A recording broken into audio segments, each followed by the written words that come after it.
Hello,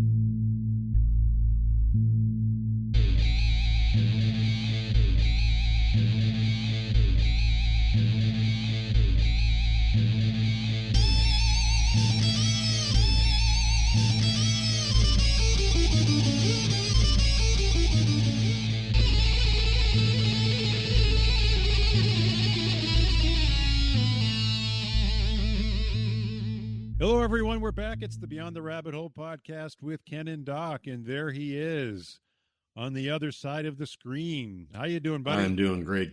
You're mentioning the picture here, and every time I tilt my head down, I have like no hair on the top of my head. Welcome to the 50s, Ken. Well, this should be an interesting show. We're already off to a good start. Look at the top of my head, man. Look at that. Look at that. Actually, I was going like really bald there for a while. I don't know what's happening. It's not as bad as it was. Yeah. What's weird is if I could take your middle and put it on the top of my head, I'd be good to go. I need your hairline because right now my hairline is like, it's a little taller than yours. We can watch a movie on my forehead. I don't know. It would be like the screen at the local drive-in if they were showing a movie on my forehead. Anyway, it's good to see you, buddy. It's always a pleasure to be talking with you all out there in the Beyond the Rabbit Hole podcast community and with my great friend Ken. We've been friends for almost 40 years. That is insane. And I'll tell you, the crazy thing about that is when I talk to people and I tell them, if you come up in a discussion, and I tell people how long we've been friends, that it's like they just can't believe you can have a friend for that long of your life. People are just kind of wowed by that and stuff. And so definitely grateful and appreciative of that, because I can't imagine anybody else I'd want to do this with. So the 40 years is, man, the memories we could probably not want to tell on a podcast. Yeah, we've already talked a little bit about our past. As your kids, that's the crazy life when you're learning about life as a kid. And when I say kid, I mean in high school. So you're moving out of your childhood and moving into young adulthood, and it's a clash of ideals. It's a clash of behaviors and a clash of changes inside of you. And so there was always fun stories to tell, and we'll constantly tell stories. I mean, we still have a lot of fun these days. We recently went to go see, it was basically Jaws week last week. Jaws came back out in the theaters in two different formats, and Ken and I went to go see both of them. One is the IMAX format, which obviously is a big framed film format, and they kind of crank up the sound. You're seeing a different perspective than what was originally filmed. So close-ups are really good. I mean, they're really intense to see action and the actors up close, how they emote, act, and the expressions on their face. I think the film, when we saw it in IMAX, was really pristine. The picture was nice and clear. You really got a different perspective of the whole Jaws movie. You yourself had some fun at the Jaws film, too. Right now, Ken, on his headshot as we're recording this, his avatar is the head of Ben Gardner. And for those of you who've seen Jaws, what we're talking about is a character in there named Ben Gardner. And then there's a different character that comes out halfway through the picture. We call him the head of Ben Gardner. I don't want to say any more, but you can kind of get an impression of what that is. Well, anyway, Ken disappeared before the head of Ben Gardner made his screen debut. What happened, Ken? Where did you go? I turned to my side and you were not there. What happened to you? I can't believe you're bringing this up. Oh my God! You don't have to talk about it. No. I'm fine talking about it. Ken is 53 years old now, so it's tough for Ken to make it all the way through a movie without a bathroom break. So on my way there, went and refilled my drink, brought it into the bathroom with me, and proceeded to spill the drink all over the entire bathroom floor, and got it on my shirt, got it on my shorts. It was a high C raspberry flavor, which one of the reasons I love AMC is that they have high C there, and every time I go, that's my go-to drink is high C raspberry because I never get to drink it anywhere else. Well, I needed to go buy a new drink because I wasn't going to refill a drink that dropped on a cup that dropped on the bathroom floor. We should probably maybe position this as with a little bit of information of the beforehand. When Doc and I were originally in line to get our snacks well in time before the movie, where there were 2 employees in this ginormous theater, and the 2 employees were working at a pace that was painfully slow. I don't know how else to say it, but it was painfully slow. And then we come to find out Doc got normal, regular food, and I went crazy and decided to get popcorn. But there was no popcorn ready. In a movie theater. How the hell does a movie theater not have popcorn ready? I mean, that's like KFC running out of chicken or something like that. I mean, it doesn't make any sense at all. There was nobody there, so there was time to go ahead and make a new batch of popcorn. I mean, it wasn't like they were slammed busy. But we eventually got our food and got our snacks. So that kind of sets up. So I go back to get a new cup, and we have the 2 same employees. There is now 2 people ahead of me that I will say that I get just as frustrated with people in lines at movie theaters as I do sometimes with the employees are always working hard, and it's a tough job, and I totally respect that. But what makes me really aggravated is people that go up to a line in a movie theater and they get up there and all of a sudden they have no idea what the hell they want to order. And I'm just like, you've been standing here for 10 minutes and now you don't know what you want. And I'm like, oh my God, I just need a stupid cup so I can go back to the freaking movie. And so they finally got done. I got my cup. But yeah, I probably missed 15 minutes of the movie. So yeah, fun adventure. You mentioned the volume. Okay, the movie theaters need to listen to me. It does not need to explode your eardrums when you go to a movie these days. It is stupid loud. There is just no reason for movies to be at the volume they are at in the movie theaters. I mean, we're old. We hear it fine. I don't know what this thing is about. Movies got to be super dumb loud. It makes me crazy. Like, it doesn't need to be low or even, I don't mind it a little bit high, but it's concussive. It's ridiculous. I don't know who makes those parameters, but the guy needs to be fired. Well, I didn't mind the Jaws one too much because there was only a few scenes, maybe 1 or 2, that I thought was terribly loud. And one was the shark kind of jumps out from the right of the screen, where normally I don't remember jumping at that spot, but I think because it was so loud, that mix, when the shark jumps out, I was like, whoa. I turned to you, and you kind of jumped too, and I was just like, I don't remember jumping at that scene before. But I didn't think the movie was that bad. We've been to films, Ken, including IMAX. I remember I saw Man of Steel at an IMAX theater. And then the next one that you and I saw together was at the same theater, and it was that big robot movie, Pacific Rim. Yeah. I literally have to block my ears with tissue paper. It was painfully loud. It's that kind of loud where it's not like booming, but it's piercing.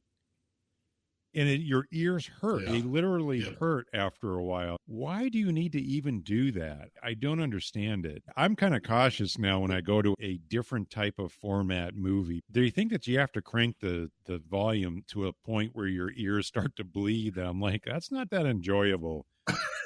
But anyway, so I thought maybe Ken, with the head of Ben Gardner's scene on Jaws, I thought, is Ken just like ducking out on the scene? Because as soon as it was over, he came back. I was just like, wait a minute, why was he gone? So he doesn't say anything because obviously we're at the theater. And it was kind of nice. We're in this huge IMAX auditorium, and there's only like 8 of us in the whole auditorium. And there's hundreds of seats. It was great. Yep. I love going to movies where there's no one at movies anymore. I love that. So it was a good feature. So but the movie ends and we get out, and I don't say anything to him. And I says, hey, Ken, I'm going to use the restroom before I get out. So then I go in the men's room. It must be the same one Ken was in because I go in there and it looks like there's a giant blood spill, like a big bloodbath that's running all over the bathroom floor. I'm like, what? I'm like, hey, I think someone died in your restroom or they're severely injured. Can you check on it? So then I'm like, what is going on here? And so I walk out. I go, Ken, you wouldn't believe what I saw in there. He goes, let me tell you what happened. And then you told me. And I'm thinking, oh, okay, well, that explains it. I went to the manager of the place to let them know I had spilled my drink. And he said, well, thank you very much. We'll get somebody to go in there and clean it up. So I did my due diligence, and they still hadn't cleaned it up. I mean, the whole place needs to be fired. Well, I'm going to put a chapter in our movie theater survival guide. I'm going to add an addendum chapter at the end of it. It says, if you decide to take a break during the movie, especially to get a drink, use the restroom first and then get your drink. Or, as an option, get your drink, run it back into Doc, who will gladly make sure that your drink is kept safely, and then go back and use the restroom. It's just some things I can recommend for you, Ken. That the next time we go.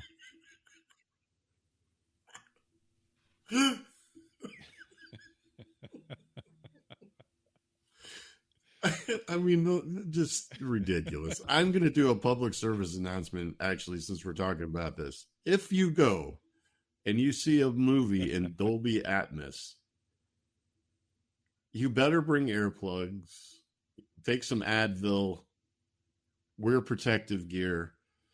I've only seen one movie. I think it was the last Spider-Man movie. Yeah. No Way Home. And yeah, my God, that shook me to the core. I mean, there are so many speakers in those Dolby Atmos theaters that, I mean, they're above, they're on the side, they're everywhere, and they are cranked up. And it really ruined the experience for me because it was so annoying and so, like I said, stupid loud. And just be wary if you're going to one of those theaters because it is. Well, I won't go now since I refuse to go to a movie now because I think it was labeled as a Dolby Cinema show. And there must be some kind of different layout, I guess, with these movies. Because I've seen shows that have Dolby Atmos. I looked up, and I don't know who I was with the movie one time. We were at a Dolby that just had Dolby Atmos, not the Dolby Cinema brand. And there were speakers in the middle, on the ceiling, lined up, on the ends. It was just crazy. And I didn't mind that so much because it sounded okay. But like I said, if you go to a special audio presentation, when you went to that Dolby Cinema, I won't go there now. I mean, when we go to concerts, and Ken used to make fun of me because it got to the point where I was semi-retired from concerts, and I would tell Ken, I go, Ken, concerts are wearing me out. So nowadays, when we go to a concert, I bring my concert survival pack with me. I'd have a little baggie, and it would have like my earplugs in it, ibuprofen, throat lozenges in case my throat got raw or something. You name it. I want to go enjoy these things, and I don't want to have to worried about, getting a piercing headache in the middle of a show. Maybe I have to bring that with me to the movie theaters now. And I guess in your case, we should bring like an extra bladder or a bag for you, and then you can just maybe fill it up in the row, and then just toss it when you're done, so that way you don't have to miss any of the theater.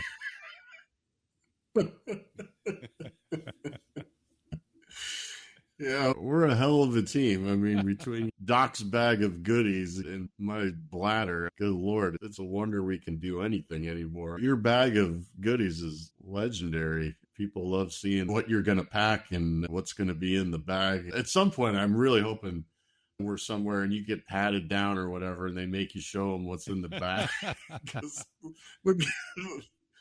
They're going to love it. They're looking for drugs and... They're going to find all this. And I'll make sure to have my AARP card that's right there in front, so they'll see that and go, oh, we get it. So a few days later, we ended up seeing Jaws again in 3D, which is interesting because obviously not to be confused with Jaws 3D, or Jaws 3 in 3D, or we used to call it.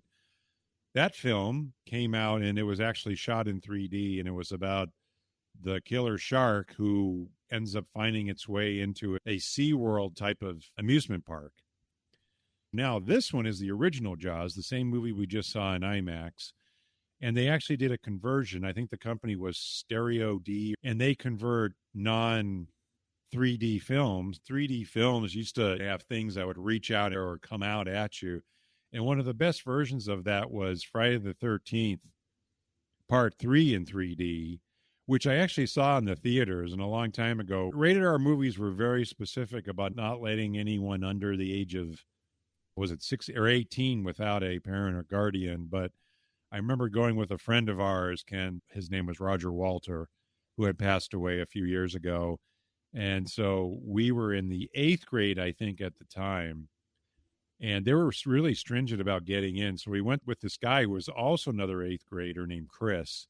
And he looked much older. He looked a lot older. And he would smoke cigarettes too. So we kind of approached the ticket office and wanted to see this movie one night. And they let us in. It was incredible. And it wasn't until this past few years that this film finally came out in the real 3D, not the red and blue 3D that gave you that mind-numbing headache. Remember that when they would show movies? Yeah, and those, you had to wear the different those horrible glasses. My goodness. But anyway, so the Jaws, the 1975 Jaws, just came out in 3D in concert with this IMAX presentation. And it was still good, but the 3D really didn't do much for the movie, in my opinion. It gave some really good depth, like when they're on the crow's nest as the orca is sinking, or when Quint is out on the pulpit. But I don't think it was as good as a presentation as the IMAX. The picture just didn't seem to have the same quality, but it was still fun to see nonetheless. Yeah, I mean, I think everything you said is spot on. In the IMAX presentation, and really the only Jaws weirdos like Doc and I will appreciate what I'm about to say, but there's a couple of scenes on the boat as they're trying to get the shark that are shot at night. And when the movie was shot, they actually captured in 2 different shots falling stars. And if you blink, you probably miss it. But in the IMAX presentation, it was very vibrant, really amazing. And it's just, like I said, it literally is a blink of an eye and it's done. But in that moment, it looked really amazing on IMAX. Whereas in the 3D, it was definitely muted and wasn't as vibrant. But I will say this, so as far as the 3D, what I really thought was impressive about it was the fact that whatever 3D movie you go see, you always have that first 10, 15 minutes of that awkward getting used to your eyes adjusting to what's happening on the screen and everything because of the 3D. And in this movie, man, 5 minutes in, and I didn't even realize I was looking at 3D anymore. It just settled in so nicely. And then the moments that you pointed out, the crow's nest, the pulpit, being out in the ocean, yeah, that really was a cool experience. And that's where it really shined. And I thought probably the greatest moment of between both of the movies is the fact that I think it was in the 3D one where Roy Scheider's putting the chum out and the shark pops up for the first time and a gal in the audience screamed, and it was just like, that's so cool. I mean, and everybody in the theater was just kind of laughing. The fact that somebody can still jump from a movie that was made in 1975 is fantastic.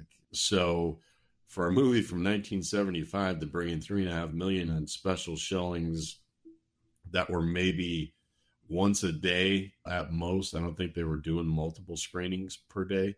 That really goes to show the power of a great movie. And you have always said, I've heard it said now multiple times, but I swear you were the guy that originated this, because I had never heard it said before you said it, which was that Jaws is the perfect 3-act movie. And it really is exactly that. Well, yeah. And overall, it's, I think, one of the finest films that you're going to be able to see, just of how it was made and knowing the history of the filming of it, how much of a nightmare it must have been. I mean, just to make a movie that's primarily shot outdoors, that's difficult to do on location. And then you're having to add the elements, especially when you're shooting on the water. That's got to be painfully difficult, especially back then, for how laborious and how cumbersome this equipment must have been back then. Not just, I mean, we haven't even given credit to the actors, Robert Shaw, Roy Schneider, and Richard Dreyfuss, amongst all the background characters that are incredible. Steven Spielberg's direction, one of the best directed movies of all time. John Williams, which really, I think, his first huge iconic score, even though he was a veteran composer at the time. It all added to something special that you may never see again. If we can have a special on kidney stones, we should be able to do one for the Jaws movie, which would probably be more relatable for people to hear about a movie as opposed to a sharpened, calcified stone grinding its way through the urethra and other locations of the body. But anyway, so that a great film overall. Yeah, man, that would be amazing. I mean, what's so great about when you and I talk about movies is that we have, and it's kind of the same with music actually too, is the two perspectives of so much about, you see things in movies that I don't see. Like, you'll bring up something and I'll be like, man, that went completely over my head. I missed it. And I always love the behind the scenes stuff, the making of, there are some great books out there about the making of Jaws. One of them's called The Jaws Log. That was actually written by Carl Gottlieb, who was one of the writers and actors in Jaws. And then there's many other books out there, but that's the stuff that always fascinates me. Is when the movie's done now, I like to go back and see how it was done. It's kind of the same thing with music. I love to hear about how an album is made and what went into it, and are there any great stories that came out of it. And I think that's why you and I have such a cool thing about movies and music, is we kind of have two different interests in it, and it makes for really fun discussions and everything. Everything you just said about the actors, director, or Williams' score, I mean, spot on. The movie was filmed in Martha's Vineyard, and these were actual people that were from that area and to help make the movie. On so many levels, you're right. It could never be replicated. It could never be remade. It could never be anything other than the original. However, if you are looking for a good ripoff, I would highly recommend Alligator, which is one of the worst movies ever, but I still loved it as a kid. Terrible acting, just a ridiculous premise, but it was a fun movie. That's awesome. Here, here. Well said. Well, that wraps up another episode of the Beyond the Rabbit Hole podcast with Ken and Doc. Ken, it's been a pleasure once again to have these informative and entertaining discussions. We covered a lot of ground at different ends of the Doc and Ken spectrum. So, fantastic show. Look forward to the next one. We'll see you soon, everyone. That's all, folks.